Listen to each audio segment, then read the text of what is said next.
श्री गुरु नानक देव जी के दोहे अर्थ सहित 8वां भाग प्रस्तुत है।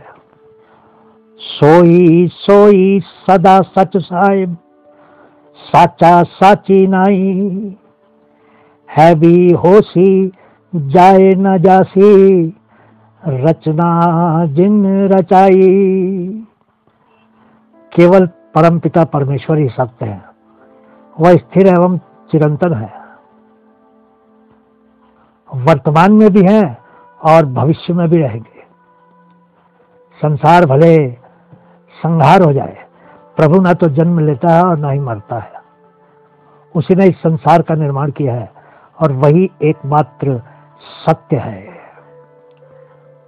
रंगी रंगी पाति कर कर, जिनसी माया जिन उपाई, कर कर देखे कीता आपना, जीव तिस दी वडियाई। प्रभु ने ही भांति भांति के सुंदर रंग बिरंगे वस्तुओं का निर्माण किया है और वह उन्हें बिना भेदभाव के संभाल कर रखता है और उनकी रक्षा करता है। जो तिस भाव है सोई करसी, हुक्म न करना जाई, सो पातशाह साहा पात साहिब, नानक रहन रजाई। प्रभु को जो मन में अच्छा लगता है वह उसे ही करता है। प्रभु पर किसी का आदेश नहीं चल पाता है, वह सभी राजाओं का राजा है। गुरु नानक देव जी का कहना है कि हमें उन्हीं की मर्जी के मुताबिक रहना और चलना पड़ता है। मुंदा संतोष शर्म पत झोली, ज्ञान की कर ही विभूति। संतोषी बनने का नाटक मत करो, भस्म लगाकर, खप्पर साथ रखकर, भिक्षा की झोली टांगकर और कानों में कुंडल पहनकर सन्यासी बनने का स्वांग मत करो। अपनी इच्छाओं का नाश करो, संतोष पूर्वक रहो, मांगना छोड़ो और परिश्रम से कमाकर खाओ। शरीर में भस्म लगाना तभी सार्थक होगा जब तुम्हारा मन ईश्वर में ध्यानास्त हो जाएगा। नानक देव जी ने नाथ पंथ के मानने वालों के लिए यह बात कही थी। खिंथा काल कुआरी काया, जुगत दंडा परतीत। योगी और साधु लोगों के चोला को कफनी कहते हैं और उन्हें सर्वदा मृत्यु की याद दिलाता है। लेकिन कफनी पहनने के बावजूद यदि दिल में सांसारिक भोगों की इच्छा बनी रहती है तो मरने की इच्छा रहते भी वे वस्तुतः नहीं मरते हैं। यदि भोगों की इच्छा मिट जाए तो उन्हें कफनी पहनकर भटकने की जरूरत नहीं है। अतः मन को शुद्ध रखकर ब्रह्मचर्य का पालन करते हुए ईश्वर की साधना रूपी निश्चय के लाठी के साथ जियो और कफनी का दिखावा न करो। हृदय में परमात्मा को निश्चय पूर्वक सर्वदा रखो। आई पंथी सगल जमाती, मन जीते जग जीत। कुछ पंथ के योगियों को हम जमाती कहते हैं जो संसार से उचट होकर रहते हैं।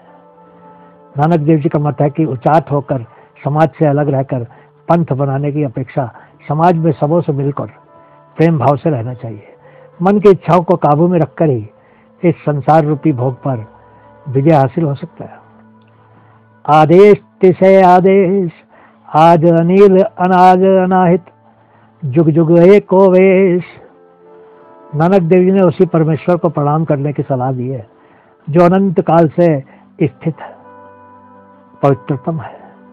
वह किसी से दुखी नहीं होता और सदा सर्वदा एक ही वेशभूषा में दीप्यमान है।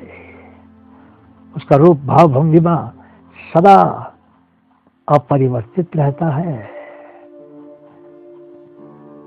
भुगत ज्ञान दया भंडारण, घट घट वाजय नाद। ज्ञान की भूख को दया रूपी भोजन से तप्त करो। लोभ मोह घमंड ईर्षा द्वेष रूपी भोजन का खात्मा करके प्रभु के परम पवित्र नाम का भोजन करके संतुष्ट रहो। इस नाम के भोजन के समय प्रभु के नाद की ध्वनि हमेशा सुनाई पड़ती रहेगी। आप नाथ नाथी सब जाकी, रिद्ध सिद्ध अवरा साध। प्रभु ही अनाथों के नाथ हैं, वही सबका मालिक और रक्षक है। संपूर्ण संसार उसी नाथ से जुड़ा है। रिद्धियों और सिद्धियों का धर्म से कोई मतलब नहीं है, वे माया के ही रूप है। जो आदमी प्रभु के नाम सुमरण के से प्राप्त रिद्धियों एवं सिद्धियों में फंसेगा, वह धर्म और परमात्मा से दूर हो जाएगा। संयोग वियोग द्विकार, चला वही लेखे या वही भाग। संयोग एवं वियोग, मिलन और विछड़न ही संसार के सारे कर्म चला रहे हैं। हमें जो भी प्राप्त हो रहा है वह इन्हीं दोनों का कारण और परिणाम है।